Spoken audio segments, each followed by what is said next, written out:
Allez, bonjour tout le monde. Donc on va continuer notre étude. On était à Genèse 17 la dernière fois. Donc là on va aborder Genèse 18. Mais je voulais rajouter peut-être une paire de bricoles sur Genèse 17. Donc on avait vu deux fois, puisqu'on avait fait même deux études bibliques d'affilée sur Genèse 17. On avait vu donc on avait lu le changement de nom, l'alliance et la circoncision, et on avait dit la dernière fois que c'était Dieu qui définissait les choses, puisque c'est lui qui définit un nouveau nom, c'est lui qui définit l'alliance, et c'est lui qui définit le sens de la circoncision, puisque la circoncision existait déjà à l'époque, avant qu'il y ait la circoncision avec Abraham. Et je voulais juste vous donner un exemple ou deux de qu'est-ce que Dieu définit et comment est-ce que le monde définit les choses autrement. Et je pensais à une chose sur laquelle je ne vais pas trop m'attarder, mais on va quand même le dire. Ce monde définit l'amour, mais Dieu le définit différemment. Donc on va dire que l'amour qui est défini par ce monde, en résumant un petit peu, c'est plutôt de la passion et de la convoitise, et une exacerbation,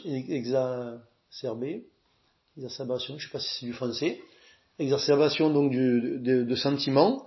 Et pour Dieu, c'est d'abord une décision, et qui peut éventuellement coûter. Donc du coup, l'amour dont Dieu parle est plus près de l'amour des parents envers des enfants, et notamment des petits-enfants.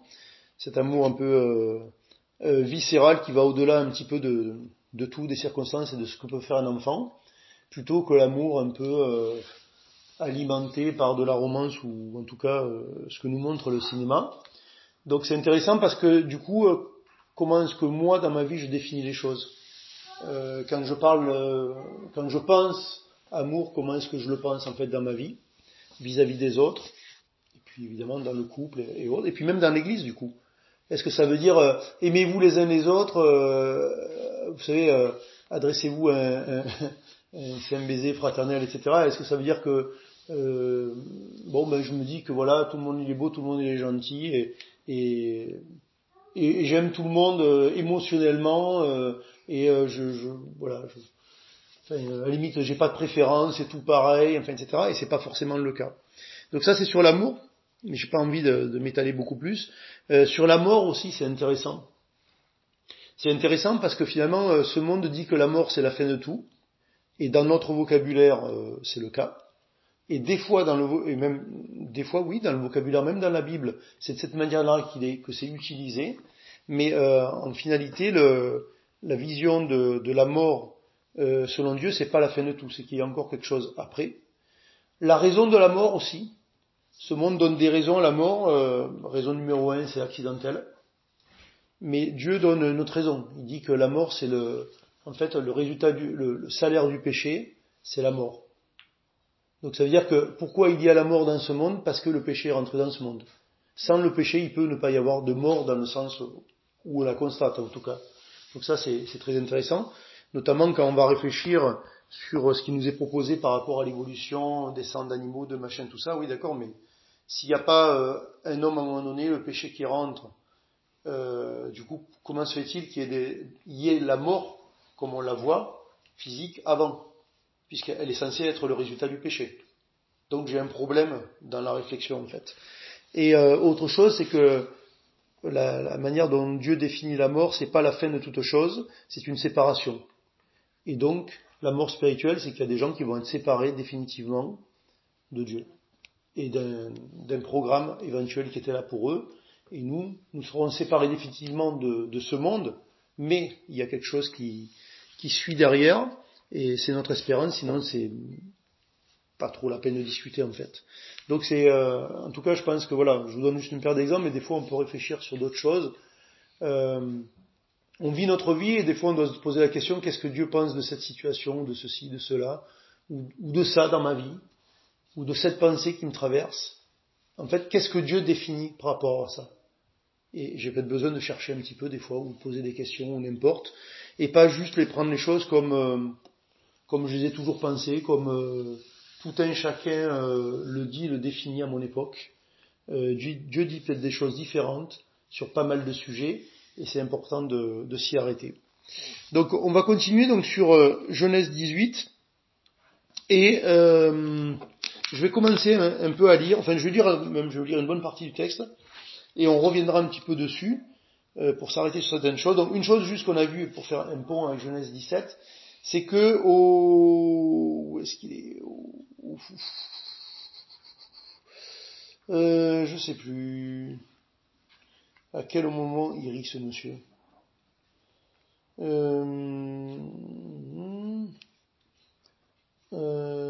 Genèse 17, à un moment donné, effectivement, Dieu lui annonce que sa femme va être enceinte, elle va avoir un enfant du moins, et lui, verset 17, Abraham tomba sur sa face, il rit et dit en son cœur, naîtrait-il un fils à un homme de 100 ans? C'est intéressant parce que ici, il rit dans le chapitre 18, c'est sa femme qui va rire, mais un autre détail qui est intéressant, et des fois on n'y pense pas, et ça va être en tout cas un petit peu intéressant pour nous aujourd'hui, il rit dans son cœur.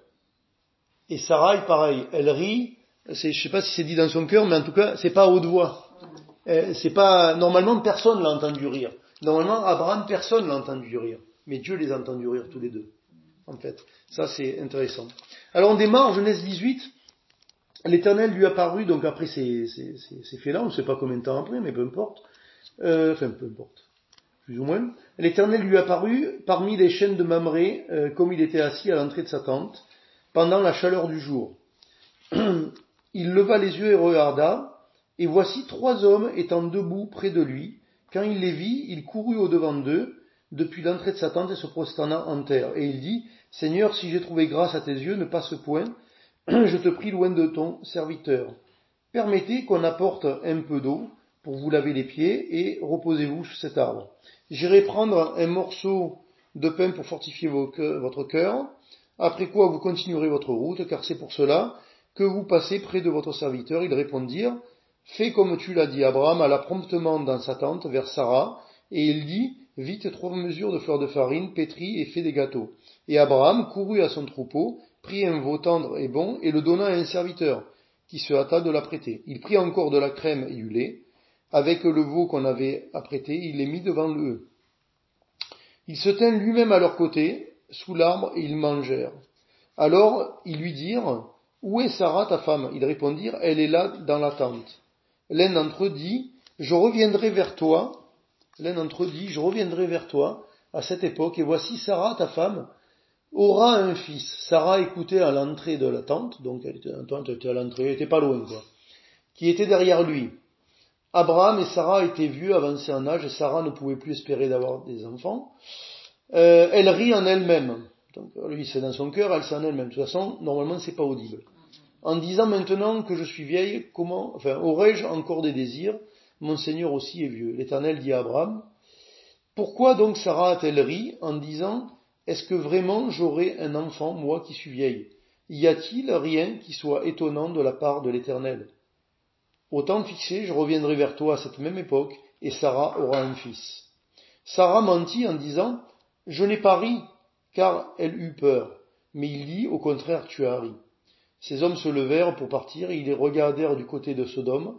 Abraham alla avec eux pour les accompagner. Alors l'Éternel dit, cacherai-je à Abraham ce que je vais faire? Et on va s'arrêter là, et on va revenir sur notre texte petit à petit. Et moi, là, je me suis posé une question pour commencer. Je me suis dit, est-ce que j'ai forcément la réponse? Absolument non, mais je vais quand même vous en livrer une malgré tout. Je me suis dit, alors peut-être que la question est bête, remarquez, peut-être que finalement elle n'a pas lieu d'être, et voilà. Mais je me suis dit, à quoi ça sert en fait cette situation-là? Dans le sens que l'Éternel, il est apparu à Abraham plusieurs fois, il lui a annoncé des choses. Il y a quand même un petit peu une progression dans les choses qu'il annonce. Le chapitre d'avant, il y a réitération de l'alliance, il y a la circoncision, il y a le changement de nom pour lui et pour sa femme, et il annonce déjà qu'elle va avoir un enfant de lui. Quoi ça sert de revenir encore une fois? C'est assez étonnant. Eh ben, moi je pense que ça sert à une chose déjà. Je pense que j'ai raison sur la chose. Maintenant, est-ce que c'est un absolu que ça soit le but dans cette situation-là? Ça on peut en discuter, c'est peut-être pas bien grave.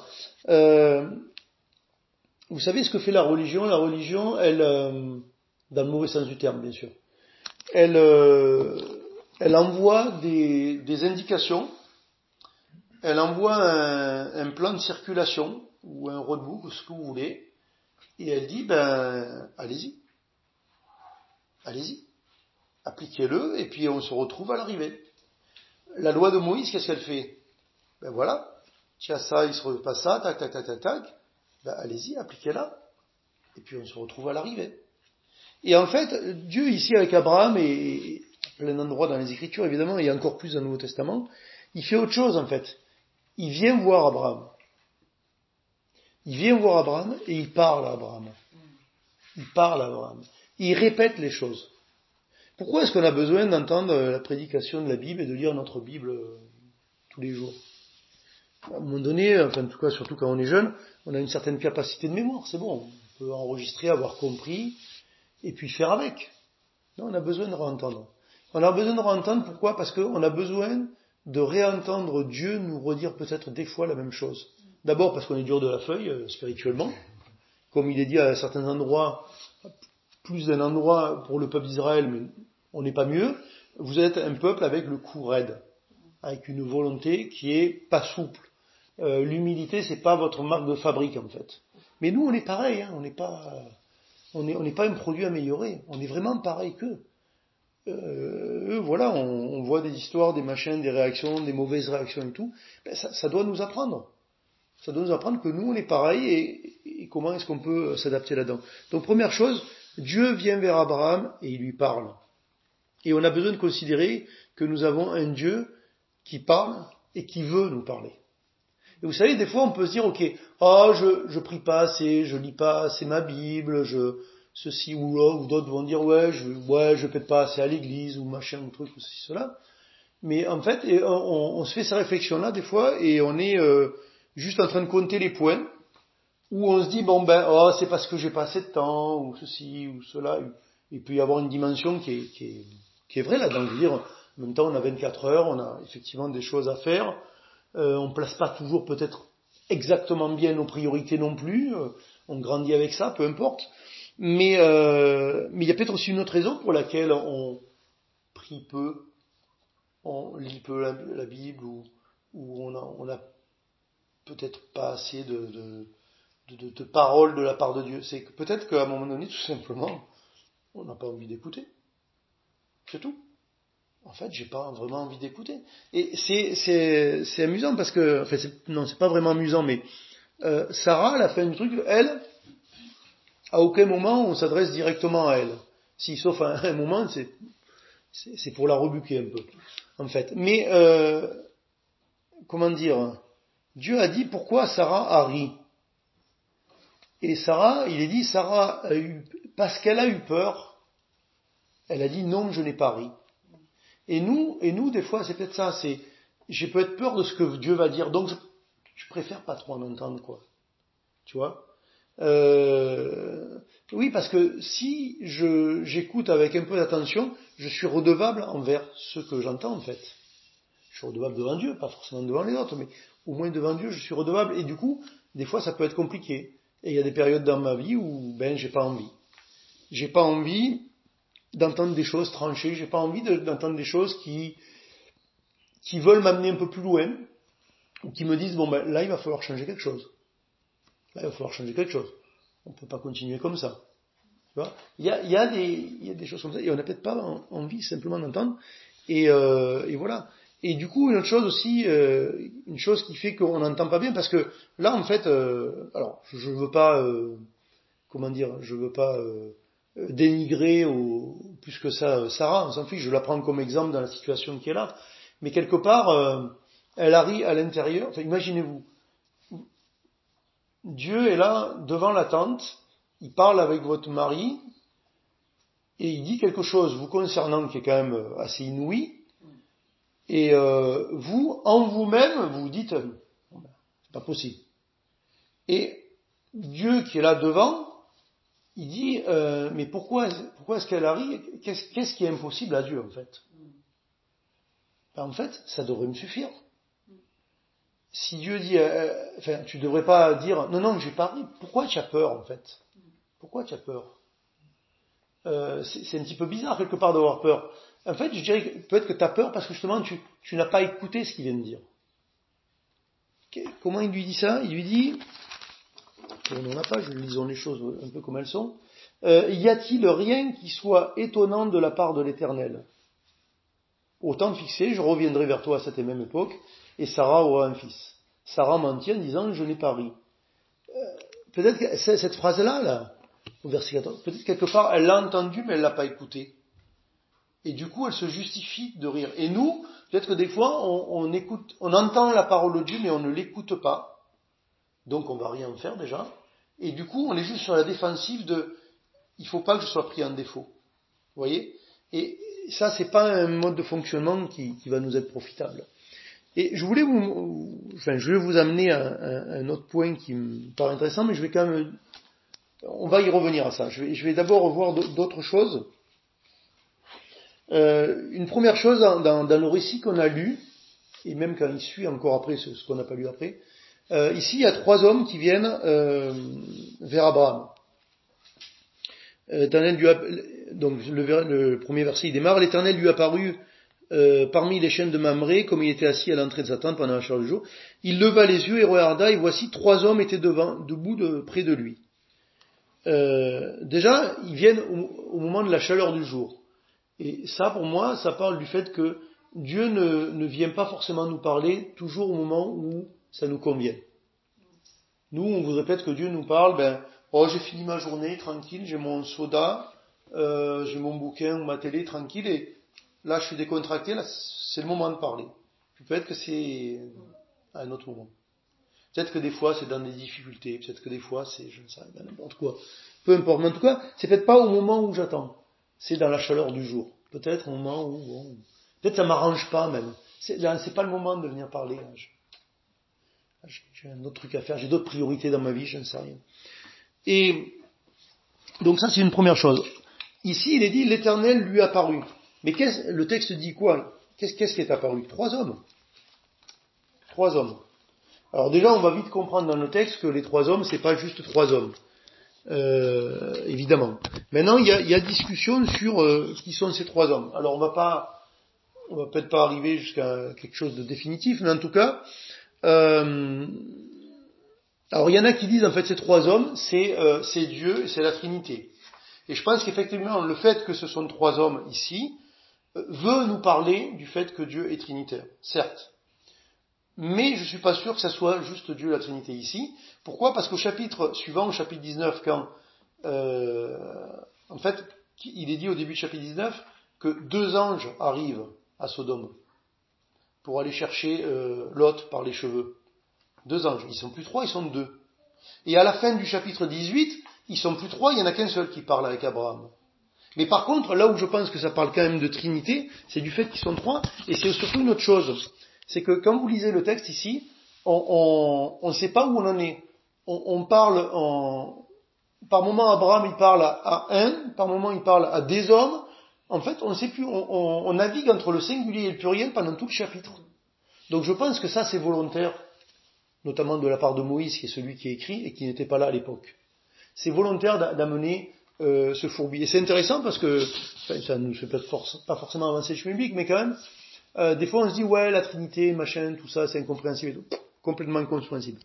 Mais je dirais que c'est tellement incompréhensible qu'en fait, c'est même une espèce de brouillard dans la Bible. Parce que la Bible n'est pas un livre de théologie, et donc la Trinité n'est pas définie comme dans nos livres de théologie, où il est dit, voilà, vous avez Dieu le Père, Dieu le Fils, Dieu l'Esprit, le Père est Dieu, l'Esprit, non, mais en même temps, il y a un seul Dieu, mais 3, machin, c'est pas défini de cette manière-là dans la Bible. C'est un brouillon qui est beaucoup plus confus. Mais c'est pas grave. L'important, c'est que l'Éternel lui apparut. Et l'important, c'est que Abraham, sans jamais le dire directement dans le texte, il a compris qui est-ce qu'il avait en face de lui. Il a compris que c'était l'Éternel. Et vous savez pourquoi il a compris que c'était l'Éternel? Parce que là où je me suis arrêté de lire, la suite, je vais vous le dire. Au verset 16, il est dit, ces hommes se levèrent pour partir et ils regardèrent du côté de Sodome. Abraham alla avec eux pour les accompagner. Alors l'Éternel dit, cacherai-je à Abraham ce que je vais faire? Et ensuite, les deux qui sont partis, qui vont être les anges qui vont arriver qu'on comprend dans le texte, qui vont arriver à Sodome pour y extraire Lot et sa famille. Ici, du coup, après la suite du chapitre, c'est l'Éternel qui parle avec Abraham. Et en fait, c'est l'Éternel qui dit qu'il est l'ami d'Abraham et il va pas cacher des choses à Abraham. Et en fait, c'est ça qu'on a besoin de se rappeler. C'est un ami qui vient me parler. C'est un ami qui vient. Sarah, c'est un ami qui vient te parler en fait. Mais peut-être qu'on a besoin de temps et on a besoin de grandir pour que Dieu soit notre ami. On le sait rapidement, si on lit la Bible, on écoute des messages, tout, ok, on le sait vite. On va peut-être même le dire vite. Mais est-ce que concrètement dans ma vie, est-ce qu'il est mon ami? Est-ce qu'il est mon ami? Et s'il est mon ami, je parle à mon ami. Et mon ami me parle. Et quand il me dit tu as ri, je dis pas que j'ai pas ri. Je dis pas que j'ai pas ri. Pourquoi? Parce que j'ai pas de problème avec mon ami, j'ai rien à perdre avec mon ami, et quand je me suis trompé, je peux dire que je me suis trompé. Mais si c'est pas mon ami, c'est un juge. Et si ce n'est qu'un juge, peut-être que soit j'ai un bon avocat, soit il faut que j'ai un dossier qui soit étayé. Et l'un ou l'autre. Mais si c'est mon ami, ça va. Ça va. Il ne me cherche pas de mal, et voilà, et puis il n'y a pas de problème. On peut discuter calmement, en fait. On va juste, donc, non, après on va sauter, on va pas... ok, juste une autre chose aussi qui est intéressante par rapport au fait que c'est son ami.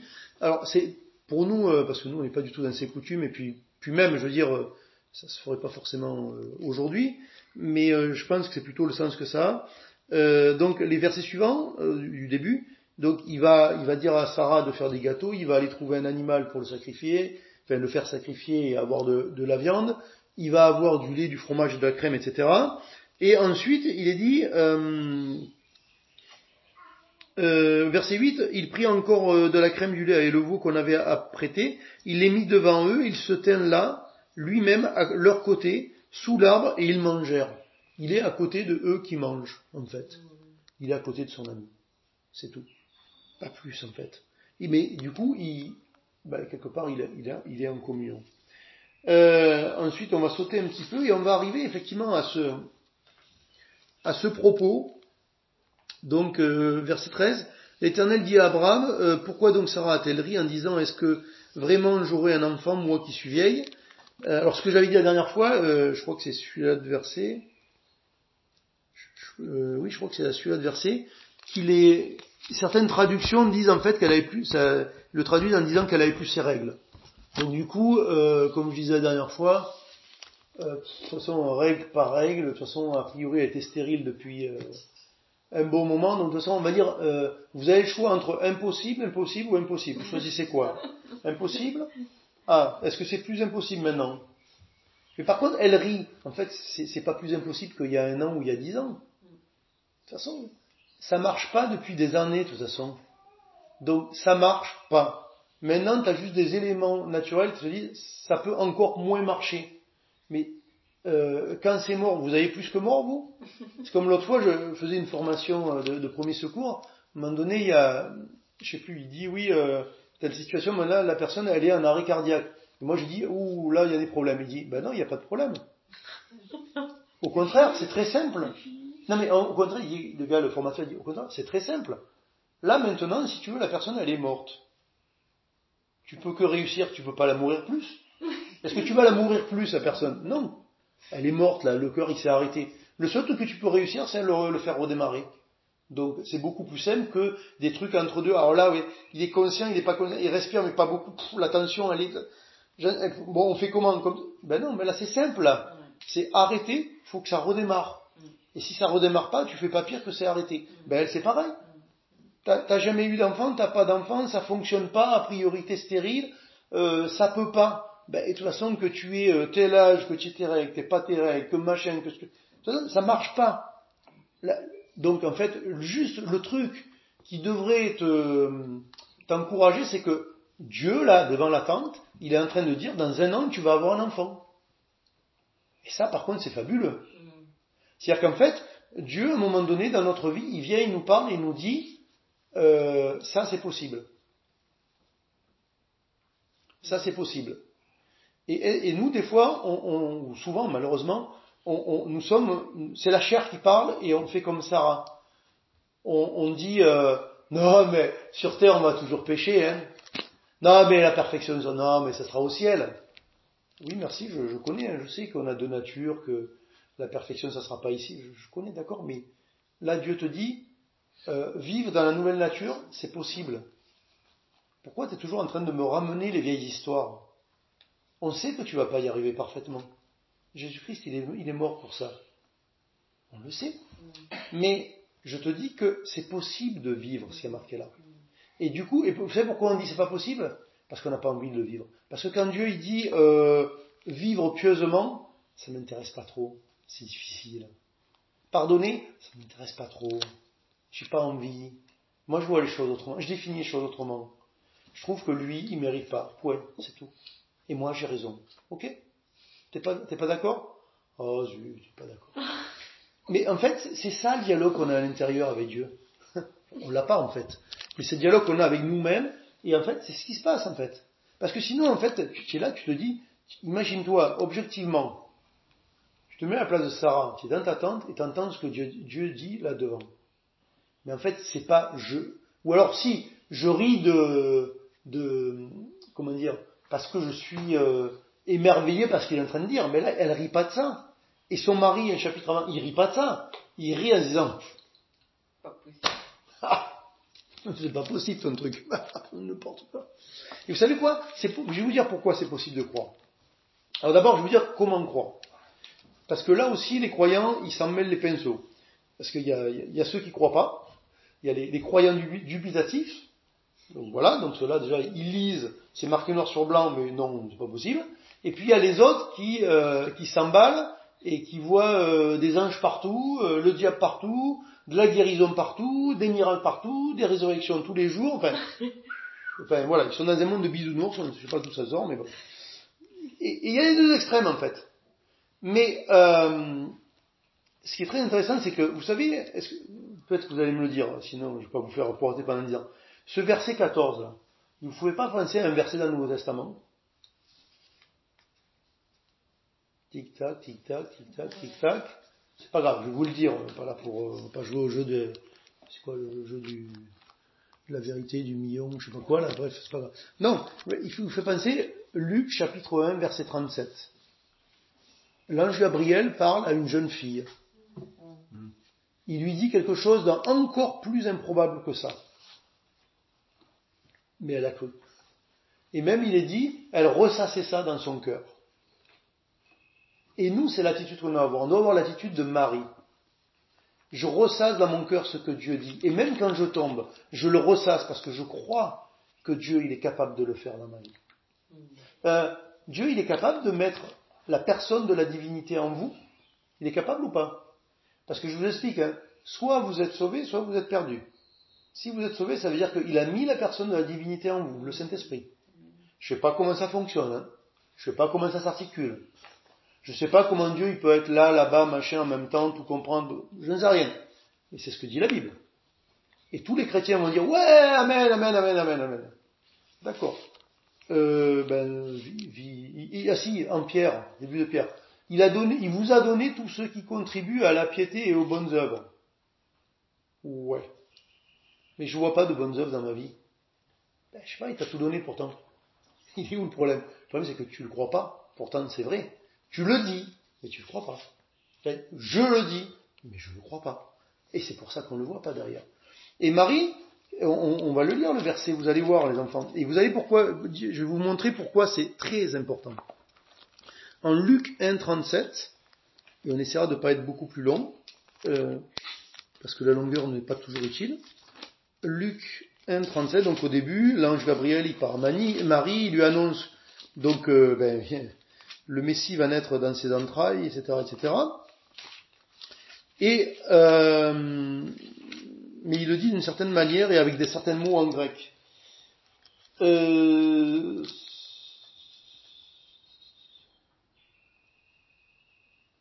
attends, oui, mais si on se trompe de chapitre, ça aide pas. Alors, 1,37. On revient ici. Verset 36, voici Élisabeth, sa parente de Marie, donc la mère de Jean le Baptiste, a conçu elle aussi un fils en sa vieillesse, et celle qui était appelée stérile est dans son 6e mois. Donc, même situation que Madame Sarah. Verset 37, car rien n'est impossible à Dieu. Et vous savez, les chrétiens qui s'emballent un peu, le rien n'est impossible à Dieu, ça veut dire rien. Mais il n'y a rien dans rien, en fait. C'est-à-dire que pour eux, c'est tout. Tout et n'importe quoi, même quand c'est pas scripturaire, en fait. Ouais. Sauf que ici, le mot rien, en réalité, en grec, il n'existe pas. Il n'y est pas écrit dans l'original. C'est pas ça qui est écrit. Et non. Il est marqué autre chose. Il y a quelque chose qui est pas impossible à Dieu. C'est le mot réma. Le mot rien, il n'y est pas ici. C'est le mot réma, parole précise. Pas un discours général comme le logos. Le réma, une parole ou un murmure, peu importe, une parole précise dite à quelqu'un. C'est ça qui n'est pas impossible à Dieu. Où est-ce que je veux en venir? Je veux en venir, ce qui n'est pas impossible à Dieu, c'est ce que Dieu a dit. Et il y a des chrétiens qui pensent que ce que Dieu n'a pas dit n'est pas impossible. Et puis il y a des chrétiens qui pensent que ce que Dieu a dit est impossible. Et nous, on doit être au milieu. Ce que Dieu a dit n'est pas impossible. Et même, c'est même sûr que ça va arriver. Donc, pourquoi est-ce que la Bible est importante? Parce que j'ai besoin de savoir ce que Dieu a dit. Et j'ai besoin d'écouter Dieu par différents moyens, et de l'écouter pour marcher avec lui et pour trouver les ressources en lui. Pourquoi? Parce que sa parole, elle est vraie, et que c'est la base de ce qu'il va faire. Et Dieu va agir selon ce qu'il a dit, mais pas selon ce qu'il n'a pas dit. Donc ce que Dieu ne peut pas faire, c'est péché, mais ce que Dieu ne fera pas, c'est ce qu'il n'a pas dit. Il a dit qu'elle aura un enfant, elle aura un enfant. Et en fait, cette parole est merveilleuse. Et c'est la réaction qu'elle devrait avoir. Et nous, en fait, quand on entend les messages et qu'il y a un sujet qui nous travaille, laissons-lui le temps de travailler. Mais en fait, en finalité, je dois arriver au point où je suis émerveillé par plutôt que d'avoir peur de ce que Dieu a dit. Parce qu'en fait, en finalité, le croyant a deux solutions en face de ce que Dieu dit. Soit le rire de Sarah, soit l'attitude de Marie, qui va accepter ce rien n'est impossible de Dieu.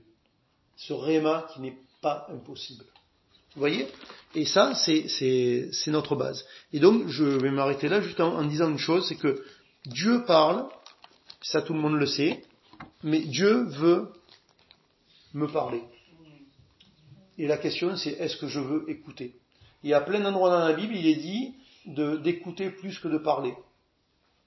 Que vos paroles soient peu nombreuses, etc., etc. Après, il y a ceux qui disent, ils ont raison, on a une bouche et deux oreilles, donc on est censé écouter 2 fois plus qu'on parle. Mais enfin, c'est un petit truc mémotechnique. Mais je ne sais pas si c'est vrai, mais en tout cas, donc est-ce que je veux l'écouter? Parce que lui, en tout cas, il veut me parler. Il veut me parler. Et à partir du moment où il parle, ensuite, il y a des choses qu'il va faire. Parce qu'il va faire selon ce qu'il aura dit. Vous voyez? Et c'est ça, rien n'est impossible à Dieu. Amen?